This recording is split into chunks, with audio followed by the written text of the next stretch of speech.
Welcome back. We're talking to the underdogs tonight, people who have filed their candidacy for president but perhaps aren't getting as much airtime as some of the other candidates. So we're going to give them some of that airtime. Joining me tonight, Senator Jambi Madrigal. Ma'am, thank you for coming. Ricky, good Pleasure evening. to have you. Thank you for giving the sea biscuits of this race airtime. Well, we'll continue to do that because I think people want to have a choice. And I got to say, I was very surprised that you decided to run for president because, as you know, the talk had been that you were going to run for Senate under the Liberal Party.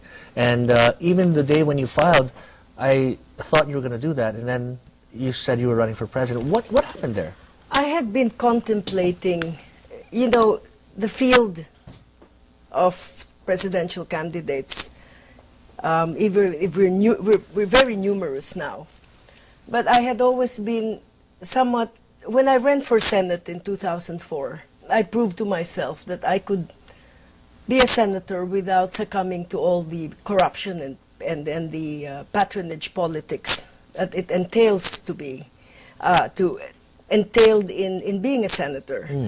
They said, you know, you'd get corrupted, but I proved to myself that in every bill I voted for, I voted out of conviction and not convenience.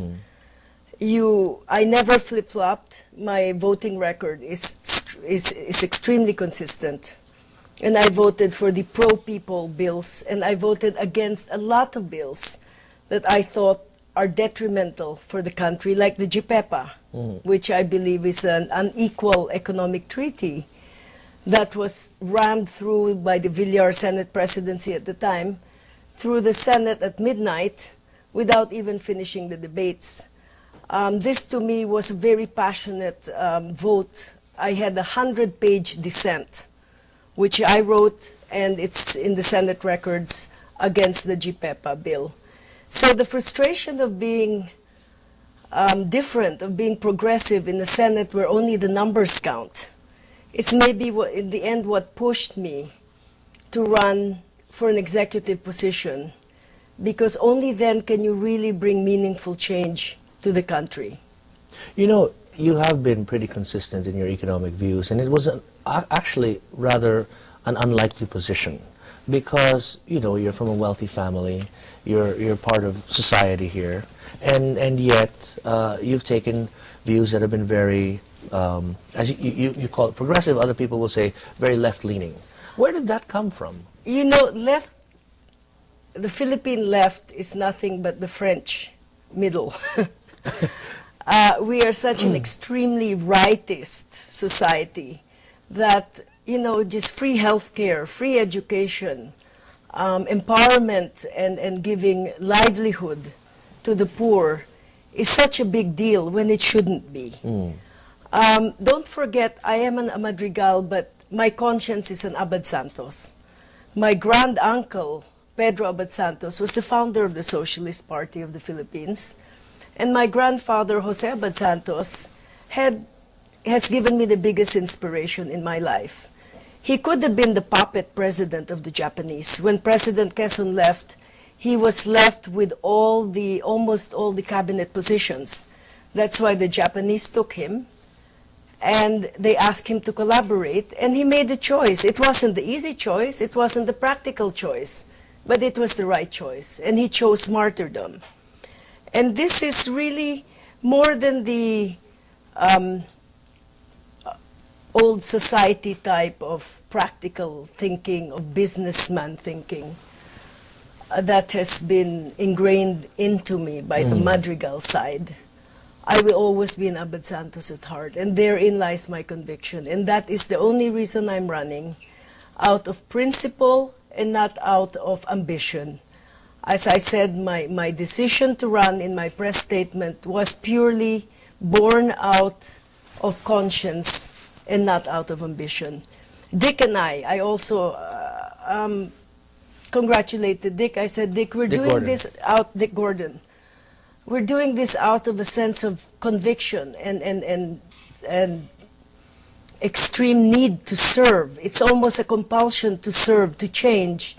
Because if we were being practical, if you see the senatorial slate, it's really very easy to win this time. Yeah. There's really no competition for people like Dick Gordon and I who are re-electionists. It's a walk in the park. But is that what I want to do just for ambition's sake? Be a senator with all the quote-unquote prestige that people associate with it. But it's not really, I'm not being true to myself. Because you're not running for re-election, and therefore, as a presidential candidate, if you lose, you will not have a position in 2010. Yes, but there's life after the Senate for me, because the Senate is not my means of livelihood. And I do not derive my sense of identity from being a senator. I would much rather derive my sense of identity by being a public servant. As I said, faced with that, and this is what really swayed my decision, my grandfather, if he were faced with running for re-election, he chose to run for president, meaning re-election is the easy way out, but perhaps presidency is the right thing to do, just as he faced the barrel of a gun instead of accepting to be a puppet president of the Japanese. Let me play devil's advocate for a minute. You have a sense of mission, and I've known that since you become a senator. I've watched you. I mean, people may not always agree with you, but they'll agree that you're voting the way you feel you should. Now, if you lose the Senate, you will have no platform, no bully pulpit from which to try to achieve your vision. And let's face it, at this point, and I don't mean this in a negative, I'm not demeaning your candidacy, but the chances of you winning are not that great.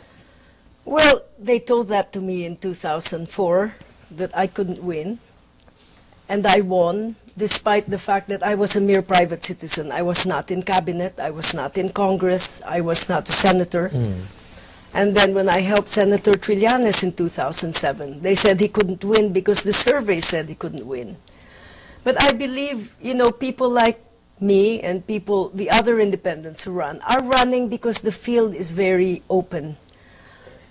Political parties mean nothing nowadays. Imagine my 5 million pesos in supporting Trillanes compared to the hundreds of millions of the Lakas senatorial candidates spent in 2007, and yet they couldn't win. There has been a paradigm shift in the way